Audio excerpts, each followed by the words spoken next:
Omroep Friesland, de Frieske Top 100. Slierding, we zijn weer onderwijs. We zijn ook aan in Jelsum. De Rickies, joh. Genot. Grote hit, joh. Omroep Friesland, de Frieske Top 100. Zal ik hem even schieten laten?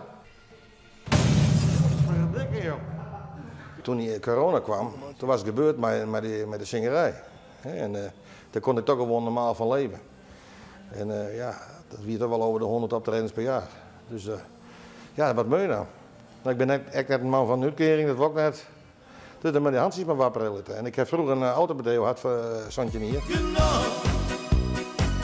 Als ik loop, ja, door de straten. Pieter Welkens had zijn knoopjes. Gerben Douwstra, 34 plus. Ja. En Friesen liet je meer.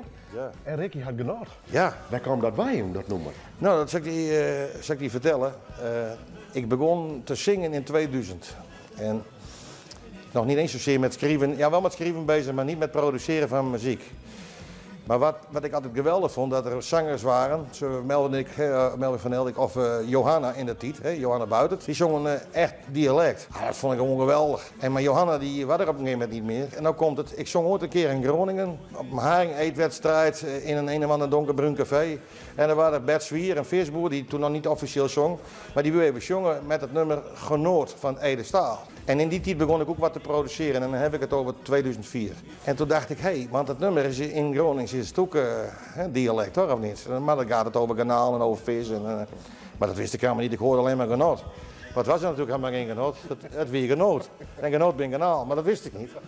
Dus eigenlijk vrij naïef, zo begon ik het te schrijven. En toen dacht ik, waar moet het nou eigenlijk over gaan? En ik denk, misschien is het leuk dat ik zeg maar in de beeldvorming over mezelf schreef, maar wel zodanig dat een ander zich er ook in kan verplaatsen. Dus ik schreef die tekst eigenlijk in een uur. En het plaatsje heb ik opgenomen in 3 uur en op een zolderkamertje, terwijl de vogeltjes floten.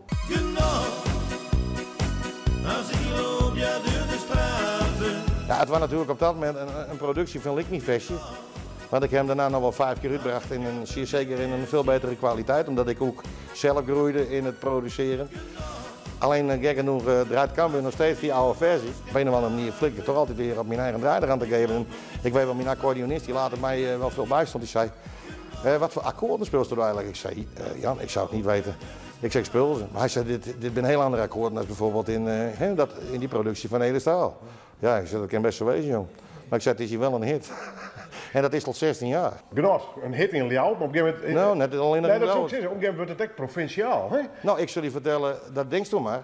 Maar ik ben bijvoorbeeld dit jaar, de eerste optreden na de lockdown, dat wie de Luik Grains, een hockeyvereniging, die gebruikten dat clublied in Groningen. Maar ik heb ook een of andere wandelvereniging in Nijmegen, die gebruikt het ook. Het had intussen heel wat versies horen, een cover van een cover dus eigenlijk, hè? Ja, andere arrangementen. Hè. Nou ben ik afgelopen week benaderd door Pieter Sahiter.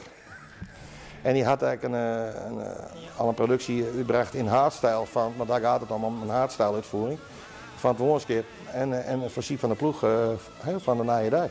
Dus het bloed actueel. Ja, het blijft nog steeds actueel. En hij vroeg mij of ik daar met akkoord ging, dat hij Genot een andere draai wil geven in een hardstyle uitvoering. Nou, ik zei perfect, jong. Even naar de Frieske Top 100. Ja. Hij mag er weer even in, hè? Ja. Of wat we het oorzien? Ik heb zelf al een top 100. Ja, dat is eerlijk praten, hoor. 100 keer Ricky. Ja, waarom niet? Frieske, toen ligt het met een Ricky Top 100. Ja, en ik zong alles, Engels. Maar die oren die zijn. Ja, waarom niet? Nou ja, ik zou het prachtig vinden en nog een keer op Genot stemmen. Want het heeft het nummer na 16 jaar nog steeds verdiend, denk ik. Buiten de radiozender is het vaak populairder dan erin. Maar misschien is het nou nog eens een keer tijd om toch weer even een stukje airplay te krijgen. Dat zou geweldig wezen, toch of niet? Dus stem op Ricky, stem op Genot. De Frieske Top